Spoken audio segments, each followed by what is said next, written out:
Halo sahabat bahasa, sebagai aktivis sekolah, ayo mengampanyekan pengutamaan bahasa negara di ruang publik. Apa faedahnya sih? Sebagai warga negara Indonesia, kita wajib mengutamakan bahasa negara, bahasa Indonesia. Wajib? Serius? Mengganggu saja sih. Kamu pemuda bukan? Tahu Sumpah Pemuda tidak? Tahu. Nah, poin ketiga. Kami, putra dan putri Indonesia, menjunjung bahasa persatuan, bahasa Indonesia. Iya, tahu. Yang diperingati setiap 28 Oktober kan? Bandel-bandel gini, hafalan kami tetap lancar kok. Lagian itu yang bersumpah pemuda masa lalu kan? Sudah beda zaman dong. Nah, ini nih, penjajah versi orang dalam, gak mau menghargai jasa para pahlawan. Zaman sekarang sudah enak, bukannya menjaga, malah menista. Ih, jahat banget. Gak gitu kok, kami tetap sayang sama bangsa ini. Kalau sayang, ayo dong, kalau ada hari nasional, jangan hanya sekadar seremonial. Melainkan, kita gali juga makna dan perjuangannya. Sumpah Pemuda ini menunjukkan semangat pemersatu melalui bahasa Indonesia. Bahasa Indonesia memudahkan komunikasi lintas suku, memperkuat identitas sosial, dan memudahkan penyebaran ilmu. Iya deh, iya. Nah, kalau begitu, ayo dong kita mulai sadar untuk mengampanyekan pengutamaan bahasa negara di ruang publik kepada generasi muda.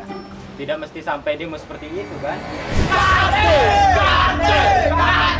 Ganti dengan bahasa Indonesia. Kami perlu informasi dalam bahasa Indonesia. Ini Indonesia.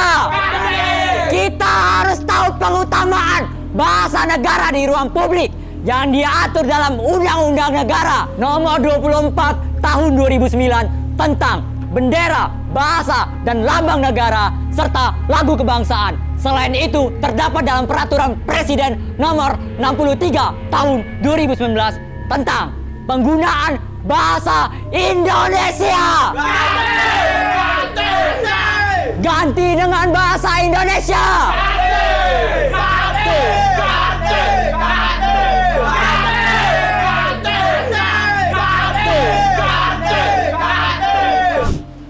Iya, bisa saja seperti itu kalau kamu masih bandel juga. Sekarang tugas kami apa nih? Kasih tahu dong pengutamaan bahasa negara di ruang publik itu seperti apa, biar kami nggak bingung. Kami butuh arahan yang jelas. Capek menjelaskannya.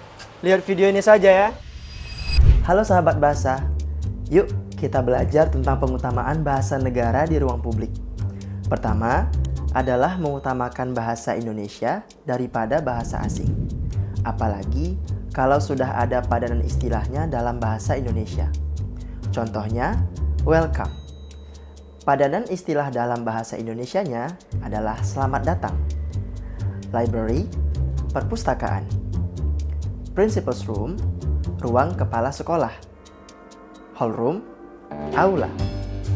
Push, dorong. Bagaimana kalau tetap menggunakan istilah asing? Bukankah lebih keren?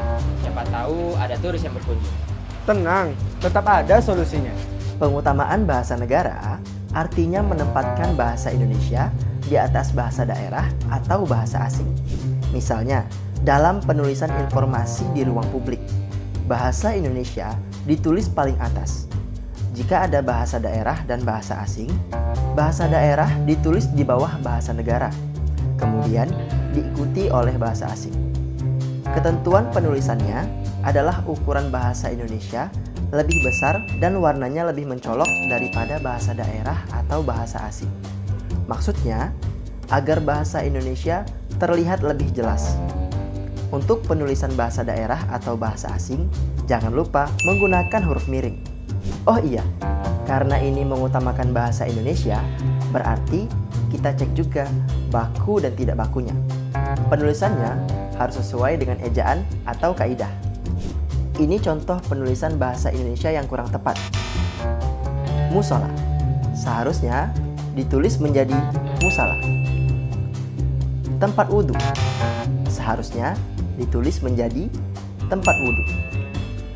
Legalisir fotokopi ijazah seharusnya ditulis menjadi legalisasi fotokopi ijazah. Ternyata tak segampang itu. Gimana sih kamu belajar? Belajar banyak tempatnya, kemauan itu yang susah datangnya. Sebagai aktivis sekolah, sudah saatnya kita bangga, mahir, dan maju dengan bahasa Indonesia. Jangan lupa, meskipun belum ada sanksi terkait pelanggaran pengutamaan bahasa negara di ruang publik, kita sebagai generasi muda harus tetap cinta dan menjadi pelopor pengutamaan bahasa negara. Bahasa tidak hanya alat komunikasi semata, tetapi juga jati diri bangsa. Jaga bahasa Indonesia, jaga jati diri bangsa. Utamakan bahasa Indonesia, lestarikan bahasa daerah, kuasai bahasa asing. Salam literasi.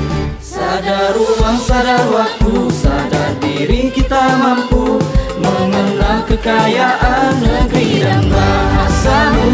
Bergandengan tangan dengan cinta yang sama, wujudkan Trigatra bangun bahasa. Jangan malas, jangan malu,